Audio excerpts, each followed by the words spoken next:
This is Andy Purewal for Boxing Social in association with Betfred, and I'm delighted to be joined by Stefy Bull over Zoom. Stefy, first and foremost, how are you keeping? I'm good, thank you. That's good to hear. Now, obviously, catching up, doing some boxing talk, but we know that you've kind of just had a bit of time off. Back in the gym now, though, following Terry Harper's draw with ThanderZ. What did you do with your time off, first and foremost, Stefy? Well, we've got his own gym, me and my wife. We've got it's a commercial gym open to public, so we're busy with that. Kids back in school today, so we've been getting ready, looking at getting us amateurs back in, and yeah, so we're just busy with work really. And then obviously I've got other fighters in gym: Gavin McDONNELL, Jason Cunningham, Lee Appleyard. So we've all been working and just cracking straight on. To be fair, let's obviously get into the boxing side of things and go back to Terry's draw with ThanderZ. Going back and looking over it, Stefy, what are your thoughts on the fight, first and foremost? Cracking fight. What a performance both ladies put in. So proud of Terry to be in that kind of fight, and she showed me a lot of things that, like, as a coach, you don't know if it's there, because obviously she's had things all plain sailing in her first 10 fights. Obviously Terry only had 16 amateur fights as a junior, so she answered a lot of questions. She showed some great art and determination, and yeah, fantastic advert for women's boxing. I mean, how good was that fight? I think it seems to have gone down well. People, the great write-up in Boxing News and things, and people watching it were one of them where I think it's got the tag of not women's boxing, but that were just boxing. It was just a great fight, male, female, whatever gender. It was fantastic. 100%, Stefy. It was a fantastic fight, just a brilliant advertisement for the sport on the back of, you know, however many months without seeing any boxing, to come back with Eggington Cheeseman, and then followed up by Terry's fight with Tasha was brilliant. With the cards ending with a split decision draw, how did you see it, though, Stefy? Well, you see, everybody's like,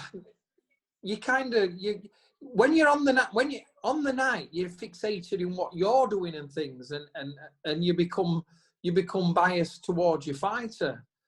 Obviously, Joe and Tasha felt the win, and on the night I felt we won, and that's how you become. You get, you know, how many people get in a fight unless it's been one-sided, and you kind of think, oh God, we've lost that fight, or your hands up. It was a very hard fight, so it's hard to read back until you watch it back, and then you can sit and you analyse things and stuff like that. So yeah, on the night I didn't feel like we lost. Obviously, it's like people say it's a controversial decision, but what is controversial? What do you class as controversial? I'd say a controversial decision is when it's a one-sided beatdown kind of thing, or somebody who 90% of the audience sees a win and it goes to the other way. So I think for people to be tagging it, and even some boxers, former boxers, and put this tag that Tasha were robbed. One thing's for sure, there were no robbery in that fight, in my opinion. There were no robbery or things, and it's just one of them fights. It's a pick and fight, isn't it? It's a pick and. 100%, Stefy. It was a very, very close fight. Looking from what I saw on socials, a couple of people naturally saying it was a robbery. I didn't agree with that. I said it's a close fight. I could understand the argument for either fighter, but it seemed to be people were edging more towards Tasha again, not necessarily saying that it was a robbery from what I saw, but people edging towards Tasha. I'm sure you saw the comments as well. What are your thoughts on it? And if so, has Terry seen them, and what are Terry's thoughts on what people have said? Well, it's like opinions don't really mean anything. I've done tweets for months and months and months, even down to with the week before, you know, Sam's fight, and opinions don't mean anything. I can watch fights and think so and so wins that, but I'm not a judge. I'm not the one picking or choosing who wins or anything. And opinions mean nothing. But yeah, so social. It's interesting that the Zone in America had the fight, and the commentary had it a draw, and edging towards Terry. So you've got even like down to Claressa Shields tweeting that she felt Terry won the fight. Even Michaela Mayer, who gave Terry some back and forth stick, probably friendly stick or banter or trying to stir the fight. Obviously, I mean, we know these people don't become meaningful, personal. But even she had it a draw and thought she had to pick someone, Terry. So it's very interesting that, and a lot of American sites and things and thought a draw were the right results. So it's interesting how, and then we've got at home in the UK, you've got the commentary swaying towards Tash. So people at home, you're brainwashed into, well, if that commentary is telling us that Natasha Jonas won that round or won that fight, they believe they've won it. It's almost, you're telling them things. Watch a fight without the commentary, you see a completely different fight. Score a fight round by round without the commentary telling you who their opinion is. Same again, it means nothing. It's just their opinion, and so it sways. So what you've got is people at home sat, not even like boxing people, your casual fans who've got access to social media, and when they're telling you. And they're telling you that when Sky are telling you that they felt Tasha won, them at home felt Tasha won. So it's very interesting how like I say, the American side, the Zone had how they scored the fight and how they saw it to how the Sky panel had it. But like I say, we didn't lose the fight. Terry's still come out as world champion. It's not the result we wanted. It's not the result we worked on. It wasn't the game plan we worked on. Terry just got drawn into fight, inexperience. It was a very, very different experience to what we've experienced. You know, the no crowds and being there all week in your own rooms and not much contact, and very, very different to how we normally operate. So, you know, life's all experienced. As a manager, as a coach, I've learned more in that week, or understood more in that week, that I probably have in my previous 10 years. And that's honestly, I learned so much just how Joe worked and all his experience at this level, and how Joe came in and he played a blinder. You can only respect him for it, and how he works the socials, and he almost got it as, he went in hard on Sky Sports and all his interviews, and you respect it, man, to be fair. Respect, because he got his more than a level playing field. I think he got all them. He even went in hard and named Macklin for being biased and everyone being biased towards Terry. And then during the fight, it's interesting how they only came to us one round out the 10 at the end of the round. Did you notice that? I didn't know. No, so during the 10 rounds, they've gone 9 rounds in between rounds to Joe and Tash in his corner, and only 1 round to us. I know it's probably going off topic, but it just goes to show. I just listen. Joe's done a blind, and like you say, I learned so much from him alone. And Joe's always been someone that I've respected as a coach. And like you say, you can hold your hands up and say you never stop learning, you never stop wanting to improve. And that one fight alone, Terry has learnt more or understood more than the previous 10 in only 3 years as a pro. And as a team, we will be operating a different and doing different things. And it's great. Everything happens for a reason. It's one of them now. Like the last 12 months for Terry has been an absolute roller coaster. She won the IBO title, which I heavily invested in myself and took the risk. and then she gets signed up by Matchroom, and then she goes and does what she does a one-sided win to Obernoff, then straight into Wallstrom, and and they've been big fights. They've been good fighters she's beaten at such a young age, and then everybody's jumping on the bandwagon. Sky Sports love the story. Chip shop girl, you know, not the amateur experience, and gone. And it's been crazy, and we've been rolling with it all. And like you know, there's loads happening. She's heavily endorsed. She's got big sponsorship deals, and it's all been exciting. And you haven't had time to sit, look, recap. You know, how do we improve? We've gone from one fight to another fight. So you're not improving as a fighter. As a coach, I'm looking at what this girl does. So how can we beat her and things? So it's been a great experience. And like I say, the biggest thing for me is I've learnt so much. And you know, we appreciate all these opportunities that Matchroom get us. But yeah, just you know, the whole experience of fight camp was so different, and we're blessed to be a part of it. And it was really different to how you would normally operate, you know, in normal fights kind of things. So under the circumstances, yeah, it was a great experience. Just a final thing on the fight itself. When you go back to it in your mind and you think about it, and when you was there on the night, how much of a surprise was it for yourself that Tasha was able to produce such a brilliant performance on her own behalf? Because going into the fight, Terry was certainly seen as a heavy favourite. Do you see, it was an awkward one. When the fight got presented to us, like I've always, and Terry has as well, Tasha's someone that, if you're in female boxing, she's one of the leading role models and someone you always look up to. She's done great things and a real top amateur. Now, when the fight were made, it was one of them fights, like I said to Eddie, the problem what we're going to get from this fight is everybody's going to go off the Obernoff fight.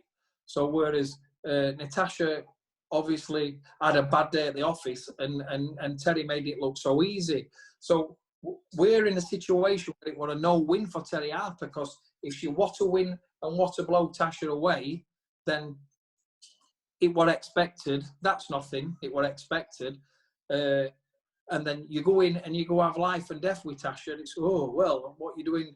And Tasha's a great fighter. And we didn't, like, you take away the back and forth you have on socials and how they made me and Joe out to be. I mean, it's all for camera, it's all for provider, but, you know, all this, Tasha's old and she's struggling at weight. They're things that you just say, like Joe did that piece saying Teddy got knocked out in sparring and stuff. They're just things, little things. Natasha's always had our respect, and she's a great fighter. And things do go back and forth, and you try and get in fighters' head and under the skin and try and upset the apple cart. But on the run-up, I never once watched the Obernoff fight. I was watching the Katie Taylor fight. We're watching the amateur days. And we prepared for the best Natasha Jonas. Now, the best Natasha Jonas come. Now, we were prepared for that, but did we expect it? Probably not. Not because we got run away with, oh, it's going to be an easy fight, this, and then you bookies and everybody's saying this, everybody's saying that, and you run away with it. And Natasha came and she was fantastic. But look what's happened now, Natasha. I mean, Natasha's had a great career as an amateur, never had the opportunities or the prizes have come. But Terry gave her a voluntary defence when not needed to, because like Natasha had not, and she openly admits she'd not done anything in the pro game, and it was an unexpected world title opportunity. But look at Natasha now; she's back relevant. She can go and fight Katie Taylor. She can go and fight any of the other world champions. She's back. There'll be a rematch. She's back now. She's back. She'll go and get the paydays that she deserves, and it's great for her as well. You know, and the beauty what I enjoy about these being involved with female boxing, it's not quite like the men's. These women are supportive to each other, and there's not any genuine hate, and you know, so you've only got to wish success for Natasha, and hopefully, like, she's a young mum and things, and she can go out and have opportunities to win some real paydays, hopefully, that can set her and her family and her daughter up and things. So there's a lot of positives come from that fight, and people shouting for rematches and stuff. We want the fight. Terry's a fighter. If like, she took this fight on a voluntary defence. She fought Wallstrom in only a 10th fight. Obernoff, look at Terry's record. You go back, she's been fighting girls with winning records and good girls since a 5th pro fight. So we've been ordered to fight Thanderz next. So that's what it is.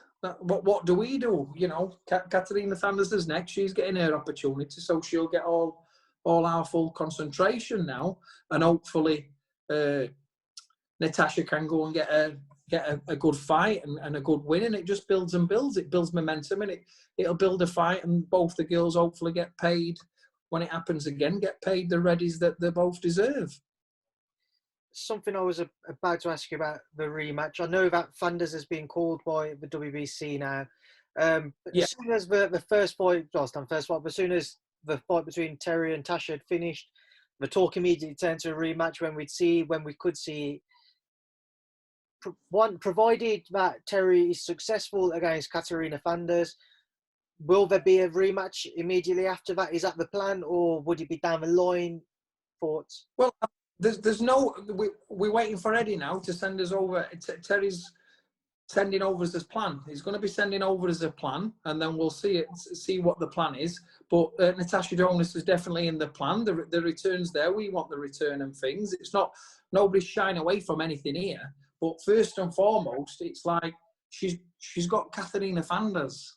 It's like we've done this now because we've done this after Natasha Jonas. There was a unification. We've done all this, and there's no talk of anything else because Terry's got Katarina Thanderz next.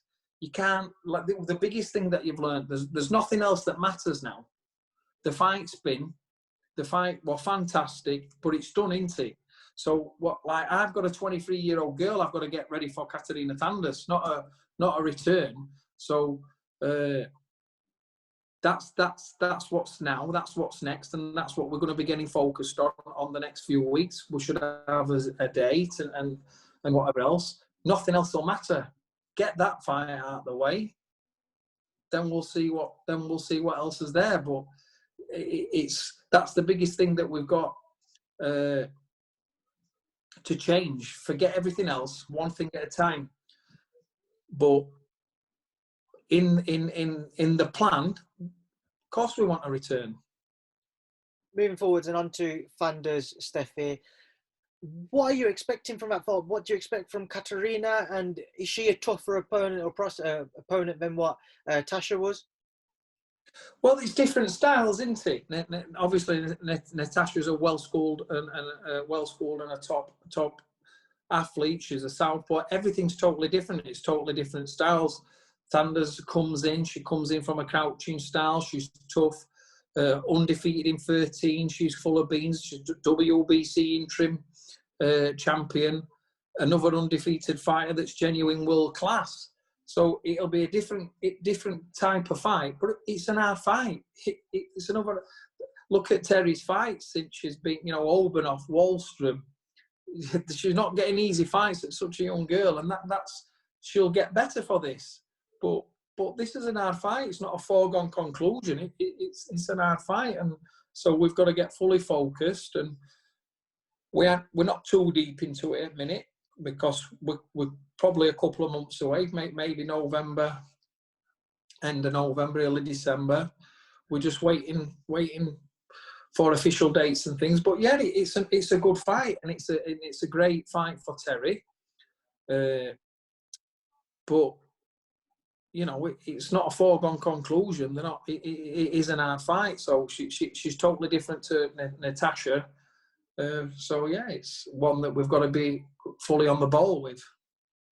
Final question, just on female boxing before moving on, Stefy.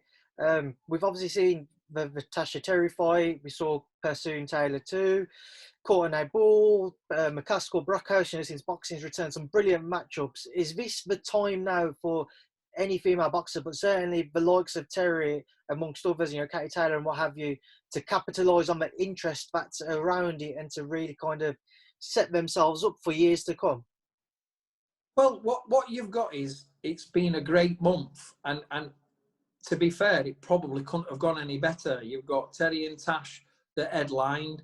You've got Katie in another fantastic fight with Pursuing that were chief support on pay-per-view. You've got McCaskill, and that fight ended up main event. So probably in all the boxing that's happened in pandemic, the women have stole the shows that month. They have been the talk of boxing.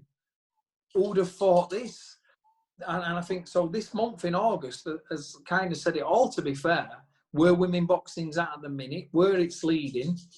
Now we never know what the future holds, but definitely, 100%, I believe that broadcasters will be very interested now in women's sport. It'd be very interesting to see viewing figures, what they're bringing in, because definitely what I've noticed on the last, when Terry's been in these big fights in these big arenas, compared to, you're getting, it's a complete different market that's in there. You're seeing families, you're seeing kids, you're seeing mums, dads there supporting. It's like, I'm sure they must be hitting a wider audience. You've only got to look on social media, the interaction that they get, comments, tweets.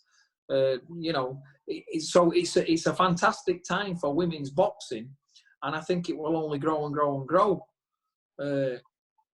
It's still very, the market's, the depth on the market's still slim, but from featherweight up to welterweight, the divisions are red hot. There's some fantastic fighters that could go up and down weights fighting each other, and it's a great time to be involved in women's boxing and to be working with one of the best and a world champion. I feel blessed, and I'm really, really enjoying what we're doing with Terry and learning things myself and stuff. And yeah, it's great. And great time for women's boxing. Final thing, just on fight camp now, just a word on what was the week 4, the final fight. WHYTE-POVETKIN, a stunning stoppage victory from Alexander Povetkin with that uppercut. What did you make of it, Stefy? Unexpected. I mean, Dillian were boxing fantastic. The two big knockdowns, you were just comfortable. But Povetkin just punch perfect, one shot out. Just shocked with what happened. Dillian's a fan-friendly fan. He's great to watch. I love watching his fights. It's great entertainment. I was gutted for him to say he's been mandatory all that time. So hopefully, I mean, I've seen a few comments on socials and things. I think it was a one shot. It wasn't a one-sided beatdown. I think he does right. Get straight back in, get back on the pedal. And he's a proper fighting man. He wants to put the opportunity right. And hopefully it happens again in November and he can set the record straight and push on and get a world title fight in 2021 that's much deserved. That would have fantastic card from start to finish. Enjoyed the Chelly card, the Congo fight, Chelly fight, so the Congo fight and Katie's fight. What a cracking bill. And I think fight camp was a massive success. Feel blessed to be a part of it, in main event and being such a good fight. It was a great experience. It wasn't what I expected. I don't know what I expected, but it was very different from what people were seeing in social media. And the biggest thing for me is I've learned so much about my son, about Terry, about the business of the game, and so I'm grateful for that. And yeah, great. Looking forward to doing it all again. Steph, can you just give me an update with Gavin McDONNELL and what he has lined up next? I know you mentioned him earlier, but we haven't had a chance to touch on him as of yet. Gavin's fighting Andoni Gargo for the European featherweight title. So Gavin's got a big night. We've known about the fight for a while. He's been in training himself throughout the lockdown. He's in good form. He's looking well in gym, really enjoying his training. So yeah, we're just waiting for the day. But Gavin's next fight is against the Spaniard Andoni Gargo for the European title. So that's his goal, and a good Gargo's in top 10 in all the world governing bodies, and it'll be fantastic for Gavin to have the opportunity to win a European title at 2 different weights.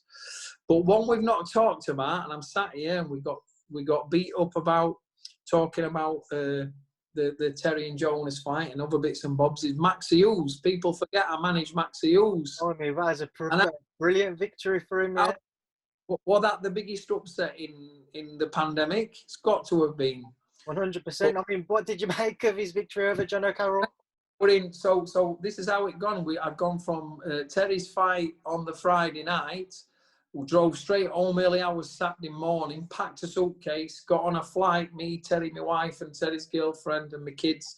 We went to Turkey, and I'm in Turkey with my phone in my hand, the couple of hours difference, and just shouting at my phone. My wife's sock on in bed because I think my Maxi box, it was about 1 o'clock in the morning.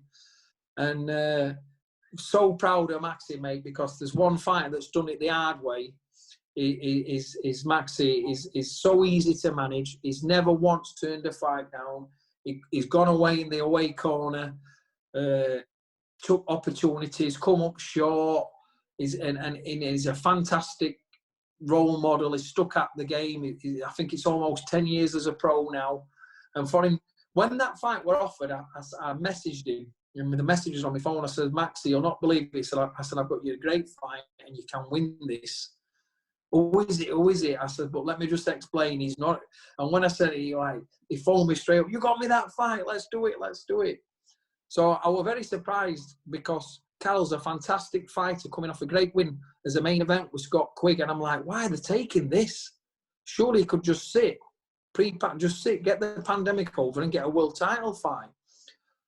So, but yeah, I mean, we ain't moaning. Maxi got in, fought the fight of his life. And yeah, you know, MTK got options over him, so Max is back out again now in October in another fight that they will announce.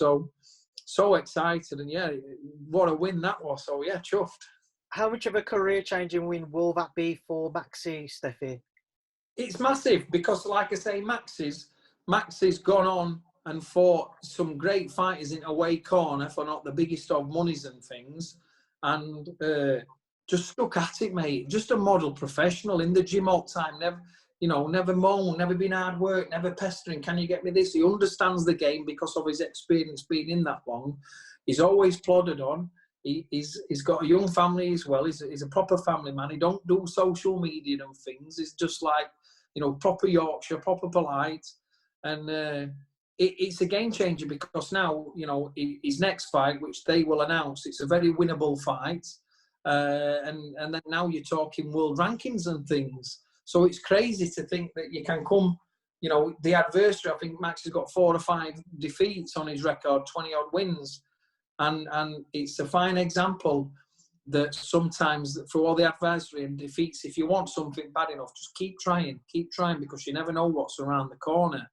And Max has just pulled off that massive win. And I think a few people won a few quid around him at crazy odds and, had little bits and bobs of bets on him. So I'm just chuffed for him. So yeah, he'll be back out in October. And it's massive for him because he goes and wins this next fight. It's a world ranking, and who knows what can happen. And same again, what a story that is for him just to take the opportunity on 6 weeks' notice. And that's a fine example. He kept his scent fit through lockdown and jumped at his opportunity and come up trumps. Stefy, we will leave that there now, and I will leave you to enjoy the rest of your evening. I appreciate you giving up some time tonight. Obviously, enjoy the rest of your day. Get ready for the weekend. Enjoy that as well. And I'll speak to you soon. Thank you for speaking to me. See you soon, mate.